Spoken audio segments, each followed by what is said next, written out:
Hello, everyone. I hope you're having amazing time and enriching discussions in today's MRMW. My name is Rahul Bharde, and I will be talking about the power of one, recognizing diversity through hyper-segmentation. Before that, quick introduction. I'm part of the executive management at Jubilant Foodworks, and I head analytics and insight function. Over 17 years of my career, I had a chance to work with exciting brands all over the world in the space of QSR, retailers, and CPG companies. I'm alumnus of IIT Bombay and have masters in operations research. On a personal side, I love sports, outdoors, and I'm a foodie. I'll briefly talk about how consumer interactions and choices have evolved over time period. And then I will introduce the framework of what I call as the power of one. Commerce has rapidly evolved in the last few decades. Let us take an example of a customer going to a brick and mortar store from early 90s.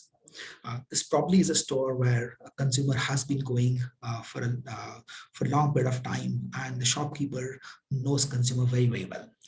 Here's a famous Nirma ad from 90s. किसे? ओहो दीपिका जी, आइए आइए, लीजिए आपका सब सामान तैयार। ये नहीं, वो निर्मा सुपर नीली डिटर्जेंट टिकिया। लेकिन आप तो वो हमेशा महंगी वाली टिकिया लेती थी। जब वही महंगे दामों वाली क्वालिटी, वही सफेदी, वही झाग कम दामों में मिले, तो कोई ये क्यों ले? वो न ले। मान गए? किसे? आपकी पारखी नजर और निर्मा सुपर दोनों को। Now let us break down.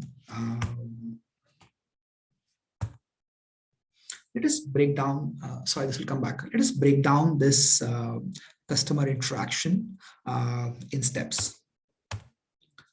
The shopkeeper knows shopper personally and greets her by her name. He knows what is she likely to order, and he's kept that order ready. This is same as a one-click ordering or preemptive customer basket.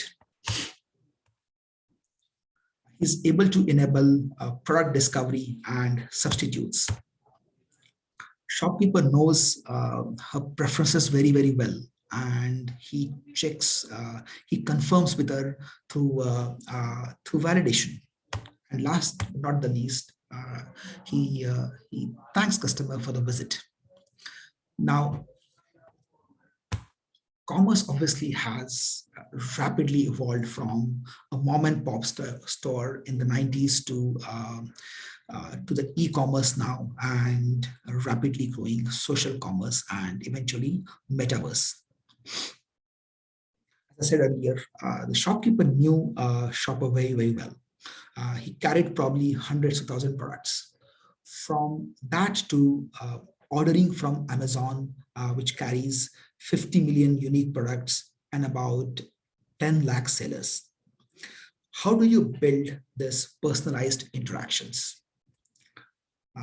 Not just when it comes to the retail, but the choices are growing exponentially in every part of the world. There are 800 million videos on YouTube, 500 million tweets per day. There are 17,000 titles on Netflix. From 7:30 and 8:30 p.m. news on Doordarshan. If you look at yesterday, 670 crore worth links are available on Google when we talk about India News Today. So when consumer landscape is changing, the choices are exponentially growing.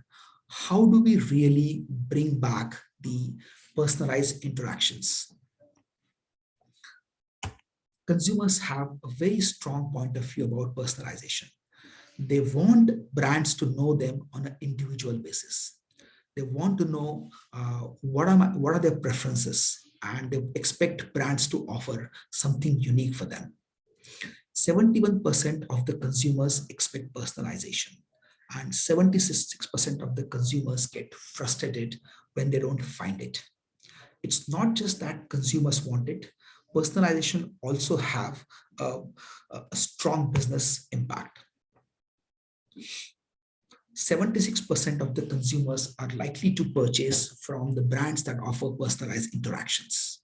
And 78% of the consumers are likely to recommend a brand who offers the personalized interactions. Brands who have a direct relationship with consumers and are able to use the customer understanding to build the long-term relationship are likely to drive better consumer outcomes.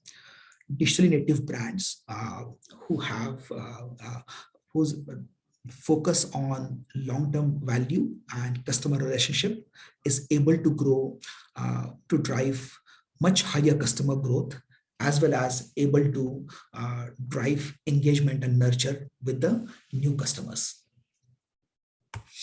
So customers need it and businesses want it.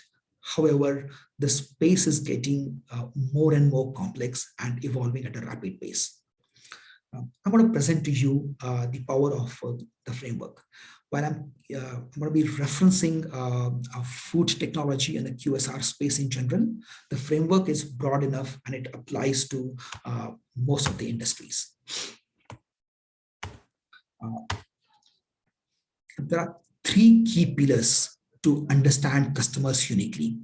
First of all, knowing consumer needs and the occasions. This is the foundation of customer understanding. Understanding what are the reasons for which consumers eat outside food, as well as in the case of Domino's, for example, why do people eat pizza outside, or why do people eat outside in the first place? This could be ordering from outside, going to a restaurant. The second part of it really is knowing who matters for the business.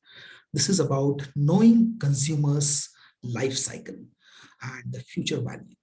This helps understand who we need to focus and prioritize our investment. The third key pillar essentially is knowing customer preferences. There are four dimensions or four vectors to it. First of all, knowing customer behaviors. These are both attitudinal as well as what customers demonstrate. What kind of product customer like?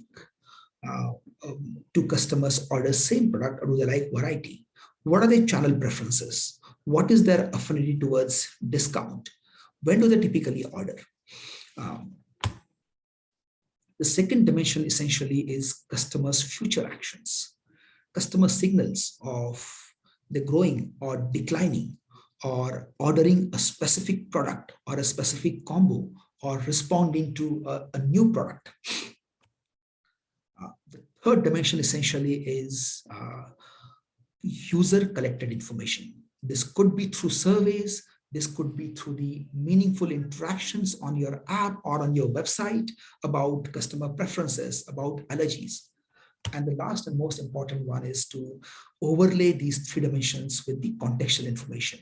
What day part it is, festival it is, as customer ordering for a personal milestone.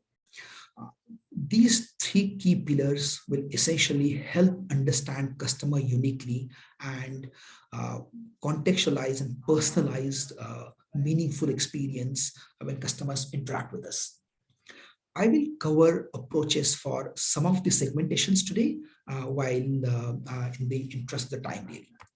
So first of all, the foundation of knowing customers. What is the need? What is the occasion for which customer is interacting with us? In this case, what is the reason why customer is ordering outside food? This essentially is a category, and why customer is ordering pizza per se. Typically, this is done in two different phases. The first one is group discussions to understand the moments of consumption and the events of consumption. Am I ordering to celebrate a Friday, or am I ordering as a quick solution for my weekday meal? Am I ordering for weekend party for my kids really? Uh, the group discussions should also focus on really the drivers of customer choices. What factors customer consider when deciding to order food or going out for the food? What are the choices customer consider? What cuisine to choose? What restaurant to pick up really? What channel to use for ordering? Uh, the holistic understanding of consumer interactions then helps set us up the correct quantitative study. This typically is done through face-to-face interactions or customer surveys. The findings from the group discussion helps us quantify the size of occasion. While weekend indulgence is one of the drivers for customer to order occasion food, how big is that opportunity? How many customers, how many outside meal occasions it is likely to contribute? Similarly, it also helps us understand some of the drivers for customer choices. These occasions, be it with respect to category or with respect to the target cuisine, then become the foundation of my strategy. For example, it helps me understand which specific needs I'm able to serve currently. Customer may be coming to us for their Friday dinner or for their weekend indulgence for the kid, but I may not be as good for a habitual family outing per se. This becomes important for me to form strategies on and programs around how do I really offer a compelling solution for the specific occasion per se. The second dimension of understanding missions is when customer comes to us, what is the objective they are serving? What is the mission they are fulfilling? Typically, the dimensions from the need segmentation also becomes the foundation for creating the meal missions or the trip missions when consumer comes and visits your brand. Typically, this takes a form of various different product affinities, for example, serving size or cheese indulgence, for example, or paneer mania, for example. And that along with the moments and the mission becomes foundation of my knowing my missions. Now, when I look at, for example, 30% of the outside occasions are about weekend indulgence. If I look at my own transaction, my own baskets, where am I currently? Where am I doing less of? Where am I doing more of? And this becomes foundation to understand what are the different tracks, what are the different propositions I need to put together to engage my customers. The second different aspect of knowing customer is knowing my customer lifecycle. This essentially helps me understand who do I need to focus into. Knowing customer lifecycle helps me curate very specific programs across lifecycle. So, for example, for a customer who is decently engaged with me and he's been coming to me for weekend indulgence and for a weekday meal solution, but not so much for the habitual family outing. How can I create a program that is specific to engage customers across that specific need state? Similarly, knowing my new customers and what matters to them really can really help me understand how can I curate a nurture program. So what we had seen, for example, was if the first 2 months of engagements is absolutely critical. If customer do not come back and repeat purchase in the first 2 months, the likelihood of customers to engage with us in the long term goes down by 50%. So we've put together a very strong program that focuses on engaging customers in the first 2 months. The first two vectors help me understand what is the need, where I have the right to win, and where do I need to create a stronger programs, and also helps me understand who I need to focus on and also what matters to them. Now, how do I really serve these customers in a unique way? This is where knowing customer behaviors and future actions comes into play. In the case of a QSR, for example, what role does a deal or a discount play for the customer? What kind of products customer like? Do they like cheese per se? Do they like paneer? Do they like chicken, for example? What kind of variety do they prefer? How do they typically order with us? What are their preferred channels or their combos? And when I understand the next best action, what is the next action customer going to do really? How likely customer is to upgrade from a pizza mania to a core pizza? How likely customer is to decline? Uh, those two signals essentially help me understand, provide a very, very specific and a personalized experience. For example, customer who's likely to decline and who is a deal seeker, I can create a deal around the product that customer actually wants and offer to the customer to make sure I'm able to engage the customer. Last piece, I'll not go through all the list really, but the last piece essentially is that how do I really bring in the efficacy? How do I serve these customers? So, and this again is an investment less per se. There are two kinds of models that we have developed. One is called as lift models. So this talks about for which customers I really need to connect and offer a discount or a combo to drive the purchase, and which customers are likely to come to me irrespective of the offer. This helps me understand where do I need to invest in terms of my discount and where do I need to focus on creating the content and continuous engagement. Similarly, creating relevancy models. How likely customer is to order a specific pizza, a specific combo, or respond to a specific promotion. This helps me understand how can I serve my customer better. For example, knowing which product customer is likely to order can feed into the sequence in which menu appears to the customer and making it very, very personalized.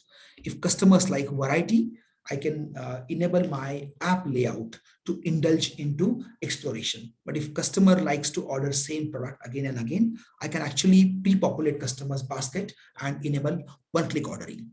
Knowing essentially what customers matter help me, and when I couple that with who matters for my business and where I do have right to play, helps me curate and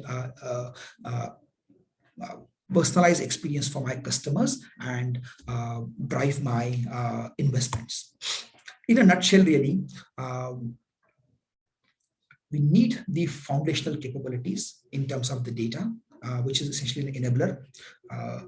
Getting a rich data on customer interactions, be it how customer browse, what we have delivered to customer, the real-time feeds, how customer interacts with us when there's an escalation, for example, or tracking the order. That becomes the foundation for me to create the customer genome and next best engine. This goes back to knowing customer personas, knowing the meal occasions we spoke about, creating customer life cycles, product affinities, creating cross-sell, upsell engines, relevancy models, and offer models. That then can actually power personalized engagement across various different propositions. I spoke about one-click ordering. Can I pre-populate customers' basket and make it easy for customer to add? Can I click with one click? Can I enable customer to order really? Based on customers' preferences, their future action, can I personalize my homepage? Can I move my widget, which are unique to each customer, and the customer feel that this is essentially how I want to best engage with my customer? How do I really create personalized offers or a content and engage customers per se? And most importantly, how do I continue to experiment and expose personalized content, take the feedback, and improve my customer understanding? As I spoke earlier, this definitely will drive the customer experience. It'll definitely drive my top line and will help me drive my marketing ROI. Thank you so much for listening to me patiently. Here are my contact details. In case you have any questions, or if you would like to discuss this, or if you have any suggestions, I would love to hear from you. If you have any questions, we can take this up right now. Thanks.